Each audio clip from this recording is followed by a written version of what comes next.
नए संसद भवन में लोकसभा की कार्यवाही के बाद प्रधानमंत्री नरेंद्र मोदी राज्यसभा पहुंचे। यहां भी अपने भाषण के दौरान उन्होंने विकसित भारत का लक्ष्य रखा और महिला आरक्षण बिल का जिक्र छेड़ा। इससे पहले नए भवन में कार्यवाही के लिए राज्यसभा के सभापति पहली बार पहुंचे तो सदन में मौजूद सदस्यों का हाथ जोड़कर देर तक अभिवादन करते रहे।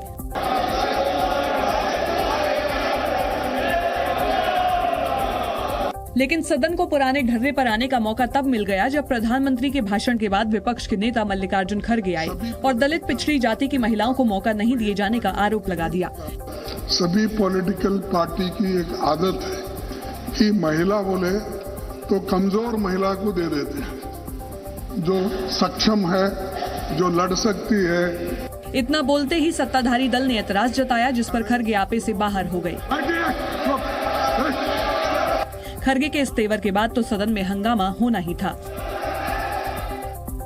असल में महिला आरक्षण बिल पर श्रेय लेने के साथ ही कमजोर तबकों को इसमें ज्यादा हिस्सेदारी की मांग से सियासत शुरू हुई। आदिवासी समाज की द्रौपदी मुर्मू को राष्ट्रपति बनाने वाली बीजेपी को खड़गे का बयान चुभ गया और सभापति के दखल के बाद हंगामा थमा तो सफाई देने के चक्कर में खड़गे ने फिर पुरानी बात दोहरा डाली। कमजोर वर्गों के लोगों को हमेशा वो ऐसा टिकट देते हैं, वो मुंह नहीं खोलना। ऐसे में हंगामा और बढ़ा तो विवाद में केंद्रीय वित्त मंत्री भी कूद पड़ी, जिन्होंने हर पार्टी पर कमजोर वर्ग की महिलाओं को दबाने के खड़गे के दावे पर एतराज जताया। राष्ट्रपति Draupadi Murmu ji is an empowered woman. Every MP of my party is an empowered woman to make a sweeping statement. It might represent their party, although it had women presidents for their party. In spite of that, they can't have women who are empowered. हंगामे के दौरान उच्च सदन में PM Modi की मौजूदगी में निर्मला के तेवर खासे तल्ख रहे। यही नहीं, महिला आरक्षण बिल की सुगबुगाहट के साथ ही इस पर क्रेडिट लेने की होड़ भी शुरू हो गई। कांग्रेस ने याद दिलाया कि उनके कार्यकाल में महिला आरक्षण से जुड़ा बिल राज्यसभा में पेश किया गया था। इसलिए जब मोदी सरकार इस बिल पर आगे बढ़ी तो कांग्रेस ने इसे अपना बिल बताने में देर नहीं की। मैडम, महिला आरक्षण बिल आ रहा है संसद में, ऐसा कहा जा रहा है।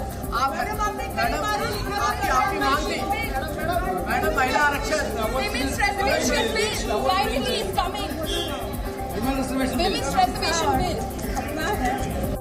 सोनिया गांधी के बाद कांग्रेस के अन्य नेता भी महिला आरक्षण बिल का क्रेडिट अपनी पार्टी को देते दिखे। इस दौरान अधीर रंजन चौधरी ने इस बिल का श्रेय सोनिया गांधी को भी देने की कोशिश की।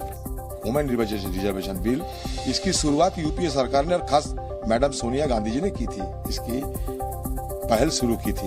इतने सालों लग गए, लेकिन फिर भी अगर आए तो बेहतर तो जरूर हुए। हालांकि बीजेपी ने कांग्रेस के दावों पर पलटवार किया। बीजेपी नेताओं ने आरोप लगाया कि महिला आरक्षण पर कांग्रेस और उसके सहयोगी दलों में ही सहमति नहीं थी,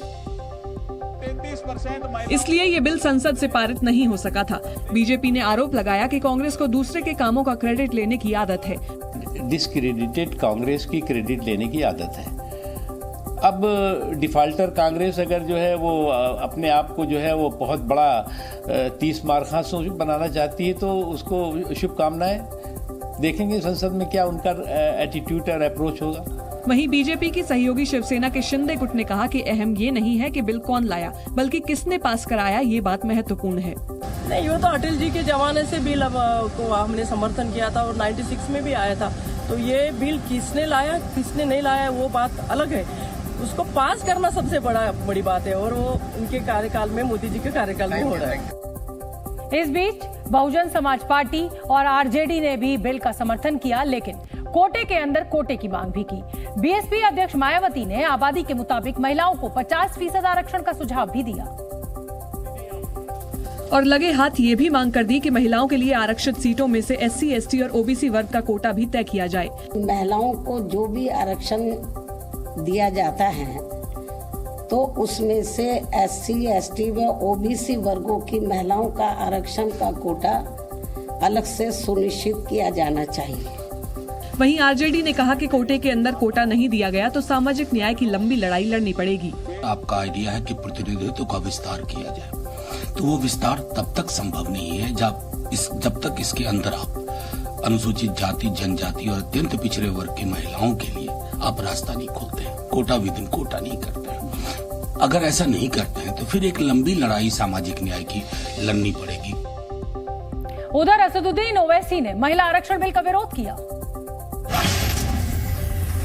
AIMIM के अध्यक्ष असदुद्दीन ओवैसी ने महिला आरक्षण बिल का विरोध किया। उन्होंने बिल में OBC और मुस्लिम महिलाओं को कोटा न दिए जाने पर नाराजगी जाहिर की।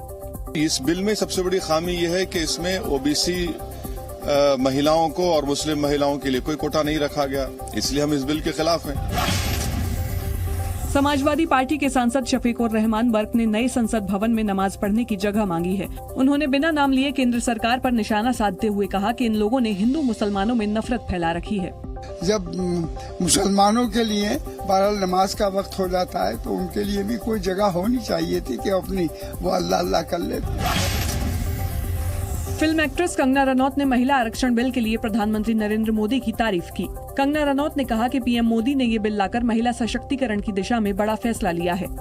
ये ऐतिहासिक दिन है सारे देश की महिलाओं के लिए, पूरे देश के लिए। प्रधानमंत्री नरेंद्र मोदी ने अपना व्हाट्सएप चैनल लॉन्च कर दिया है। व्हाट्सएप चैनल के जरिए आम लोग पीएम मोदी के साथ सीधे जुड़ सकते हैं। बता दें कि व्हाट्सएप ने हाल ही में अपने प्लेटफॉर्म पर नया चैनल फीचर जारी किया है, जो सेलिब्रिटीज और पॉपुलर लोगों को व्हाट्सएप चैनल बनाने की सुविधा देता है। संसद की कार्यवाही आज नए भवन में शिफ्ट हो गई। भारत ने तमाम ऐतिहासिक पलों के गवाह पुराने संसद भवन को अलविदा कहा और प्रधानमंत्री नरेंद्र मोदी की अगुवाई में सभी सांसद नए सदन की तरफ बढ़ गए। हालांकि नए संसद भवन की तरफ बढ़ने से पहले प्रधानमंत्री अपने सहयोगियों के साथ कुछ देर रुककर किसी का इंतजार करते दिखे और इसके बाद वो रक्षा मंत्री, गृह मंत्री और दूसरे सहयोगियों के साथ नए संसद भवन की तरफ पैदल बढ़ते दिखे। और जैसे ही प्रधानमंत्री संसद के तमाम सदस्यों के साथ नए भवन में प्रवेश करने लगे, माहौल भारत माता की जय के नारे से गूंज उठा।